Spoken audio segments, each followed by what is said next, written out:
This channel does not promote any violent, harmful, or illegal activities. All content provided by this channel is meant for an educational purpose only. লক্ষ্মীর ভান্ডার নয়, রাস্তা চান এগরাবাসী। রাস্তা না হলে vote বয়কটের হুঁশিয়ারি এলাকাবাসীর।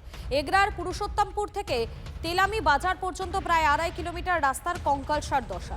বহুবার আবেদন করেও রাস্তা সারাই না হওয়ার অভিযোগ তৃণমূল বিধায়ক তরুণ মাইতির বিরুদ্ধে তীব্র ক্ষোভ গ্রামবাসীদের। নমনম করে রাস্তা সারাই বিজেপির পঞ্চায়েতে। আমরা বলছি যে এই রাস্তাটা বারে বারে বলছি সবাইকে যে এই রাস্তাটা হোক। বর্তমান রিপেয়ারিং হচ্ছে, কতটুকু হবে জানি না, অল্প স্বল্প টাকার মধ্যে। আমাদের এই বিজেপি অঞ্চলে আমাদের এখন বিজেপি তিনি আসতে একটু করছেন, কিন্তু আগে কোনো রাস্তাই হয়নি। লক্ষ্মী ভান্ডার আমরা চাই না, আমাদের কিছু দিতে হবে না, আমরা ভালোভাবে বাঁচতে পারি এইটুকু।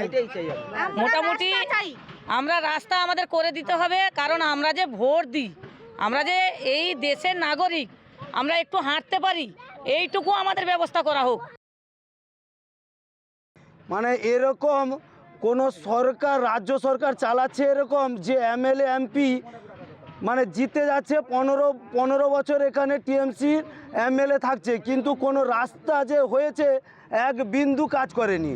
খালি ভোটের সময় চলে আসবে আর উদ্বোধন করতে অমুক উদ্বোধন তমুক উদ্বোধন, মেলা উদ্বোধন করতে চলে আসছে, কিন্তু রাস্তা যে হবে এরকম তাদের কোনো উদ্যোগ নেই। স্বপন সরণি 700 মিটার রাস্তা স্যাংশন করে উদ্বোধন করতে গেছিলাম, এই বিজেপি লোকেরা আটকে দিয়েছে।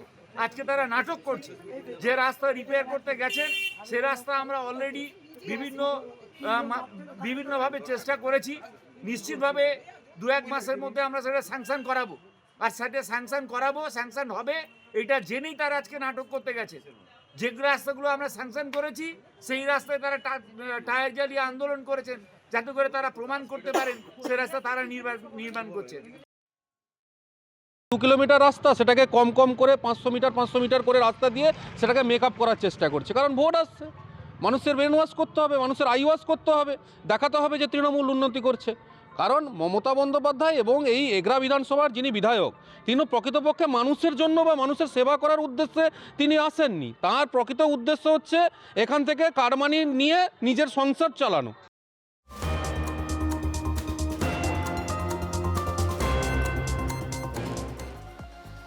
বন্ধুদের সঙ্গে চা খেতে গিয়ে আক্রান্ত সিভিক ভলান্টিয়ারের মৃত্যু। খড়গপুরের ঘটনায় গ্রেফতার মূল অভিযুক্ত সহ 2 জন। কটকের হাসপাতালে ভর্তি ছিলেন সিভিক ভলান্টিয়ার তুলসী রাও। চায়ের দোকানে একদল যুবকদের কটূক্তির প্রতিবাদ করায় আক্রান্ত হন সিভিক ভলান্টিয়ার। প্রকাশ্যে হামলার ঘটনায় সিসিটিভি ফুটেজ।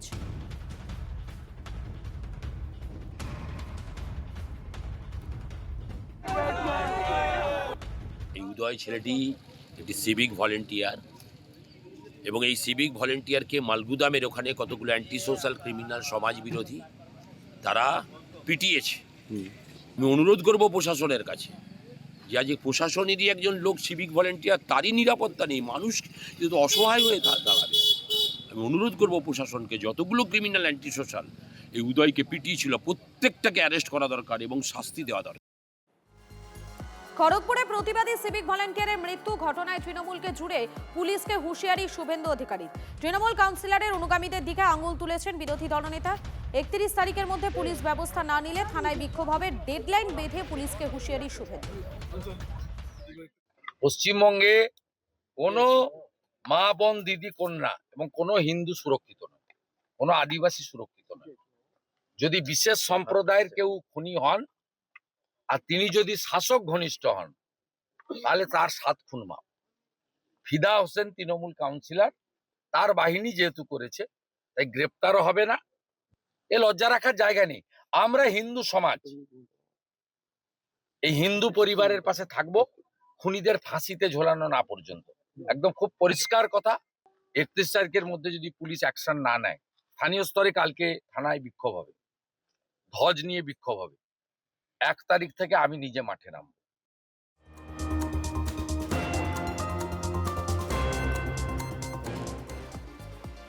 পঞ্চায়েতের উপপ্রধানের বিরুদ্ধে তোলাবাজির অভিযোগ। ক্যানিং পূর্বের চন্দনেশ্বর 2 নম্বর গ্রাম পঞ্চায়েতের কাশিয়াডাঙ্গায় শোরগোল। তৃণমূলের পঞ্চায়েত উপপ্রধান আলাউদ্দিন মোল্লার বিরুদ্ধে তোলাবাজির অভিযোগ তপসিয়ার এক ব্যবসায়ী। সোশ্যাল মিডিয়ায় ভাইরাল ভিডিও। কাশিয়াডাঙ্গার 50 কাঠা জমি কিনেছিলেন ওই ব্যবসায়ী। জমিতে কাজ করতে গেলে বাধা দেওয়ার অভিযোগ উপপ্রধান এবং তার অনুগামীদের বিরুদ্ধে।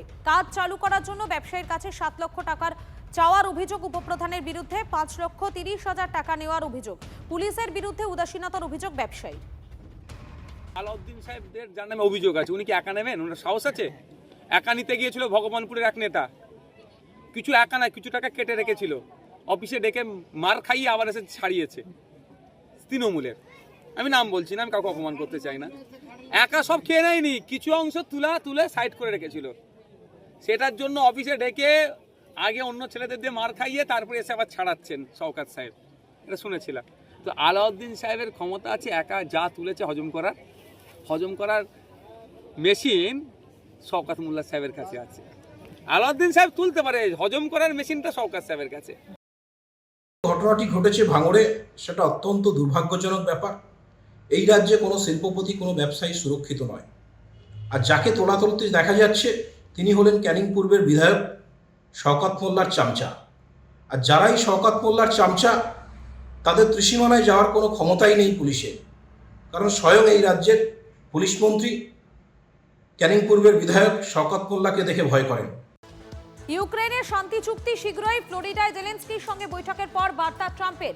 আলোচনায় অগ্রগতি হলেও এখনো বহু জটিল বিষয় যে সমাধান সূত্র বেরোয়নি তা স্বীকার করেছেন উভয় রাষ্ট্রনেতাই। যদিও ফ্লোরিডার এই বৈঠকে জেলেনস্কি এবং ট্রাম্প উভয় চমৎকার এবং অসাধারণ হিসেবে বর্ণনা করেছেন। জেলেনস্কি বলেন 20 দফার শান্তি পরিকল্পনায় 90% বিষয়ে একমত হওয়া গেছে। অন্যদিকে ট্রাম্প জানান ইউক্রেনের নিরাপত্তা নিশ্চিন্তকরণের কাজটাও অনেকটা এগিয়েছে। ট্রাম্পের মতে ডনবাসে একটি মুক্ত বাণিজ্য অঞ্চল গঠনের চুক্তির বিষয়টি এখনো অমীমাংসিত হয়ে গেছে। শুধু জেলেনস্কি নন, রুশ প্রেসিডেন্ট পুতিনের সঙ্গেও ফোনে কথা বলেন ট্রাম্প। পুতিন যে সংঘাত বন্ধের ব্যাপারে অত্যন্ত আশাবাদী সে কথা উল্লেখ করেছেন ট্রাম্প।